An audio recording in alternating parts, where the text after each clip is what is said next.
Escape from Giant's Crown. Chapter 11. Doomsday. As Oliff sat drinking himself into a stupor over the side of the docks at the back of the dredge, Dr. Wheezy knew he'd found an ally in spirit. More of a patsy, really. A fall guy. Someone who would right his past wrongs for him. A real do-gooder upon which to pile his burden and end his misery. Before he'd arrived in Giant's Crown, the good doctor was once a well-respected member of the Order of the Pearl Saber, witch hunters and defenders of the Institute of Science and Medicine. Dispatched to Giant's Crown to investigate strange murders in the city, it wasn't long before he'd found himself fixing the very mechanism which kept the giant frozen in slumber. As a man who'd taken an oath with the Institute to save lives at any cost, Wheezy found himself in a dilemma. Rescue the giant from his slumber, or sacrifice the lives of every man in the entire city. Needless to say, he chose to repair the device and remained in Giant's Crown to ensure that the great colossus would remain undisturbed indefinitely, for to awaken the giant was to doom them all. Over the subsequent years, he saw more death than any man could bear. As the sole doctor in the entire city, it was he who had to bandage every bullet hole and every severed limb. Their evil against their neighbor was a burden which grew ever more considerable with each passing season. After some time, he knew that he would never be able to return and face his family in Lion Gate again.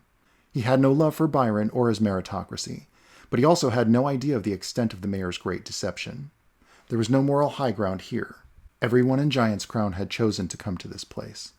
They chose to slave away within a corrupt system from which there was no escape.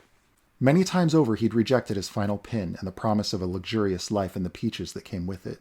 He might have said that it was far more important that the city had a doctor to care for the wounded after every knife fight in the streets. But in truth, he never really felt he deserved the good life that the peaches promised. He'd lived with the guilt of enslaving the giant for the selfish needs of the city for decades. Night after night, he too found himself drowning out his regrets and sorrows in a bottle of whiskey. He would plop down on the benches overlooking the face of the giant and run his thumb along the buttons of the mechanism which enslaved him, fantasizing about ending it. After all, the blinders which kept the colossus in slumber had become his prison as well. With one quick motion, he could set loose the great destroyer, this titanic weapon of war, end the dreamer's endless dream and the nightmare it had brought upon the men living on its back. But night after night, Wheezy would drink himself to slumber, sulking in regret and despair. It was an act of pure and utter selfishness to give Oliff the device. In that moment, he'd betrayed his vow to protect all life at any cost. But after watching men butcher each other over pins for decades, he'd come to believe that he had only been depriving them of their just deserts. Evil only begets more evil. Giant's Crown wasn't a city, it was a monster. An all-consuming machine that robbed men of their souls. If this was the fate that people had chosen for themselves, then who was he to deny them the consequence which came along with it? Due to his oath, he could not find it within himself to do what had to be done to end it. To awaken the giant was to doom the entire city. He knew that. After many failed attempts to evacuate the city, he assessed that the death toll would be astronomical. And that was an awful lot. As a doctor, he couldn't live with that kind of blood on his hands. In Oliff, however, he saw a chance to get the wheel of fate turning once more, and relieve himself of the burden of those sins which weighed heavily upon him like chains. Through this man, who would do anything to save his son, the doctor could finally end it all. No one had ever returned from the peaches, so when he heard that Oliff and the boy were next in line, he saw his chance. And so they stood together, high above the tow that night, staring at the winking lights and the hovels below them. "Does your boss know that you're here?" Oliff asked, tucking his satchel closer to his side. "Byron's a son of a bitch," Wheezy replied. "But he was right about one thing. Family, it really is all that matters in this world." He held the device in his hand.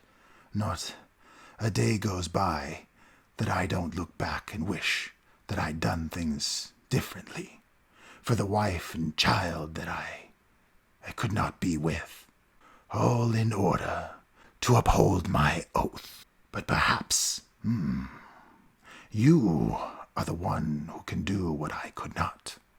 "What are you getting at, Doc? Just spit it out. I got things to do." Wheezy sat beside him.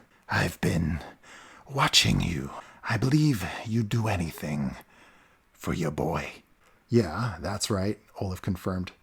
"Should the moment arise in which you should want to leave this place, this should help."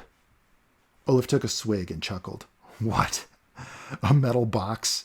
I'm not in the mood for jokes, Wheezy. Clearly the doctor would need to take a different tack. He grabbed Oliff's hand, firmly placed the contraption in his palm, and closed his fingers around it. Dr. Wheezy glared at him ominously with his one good eye. This is no ordinary box. Don't be a fool. It is, in fact, the very device which keeps the great giant enslaved. This box? Oliff questioned. Keeps the giant asleep? That's right. And if something were to happen to it... Oliff stared at the box as he finished the doctor's thought. Why, who knows what might become of Giant's crown?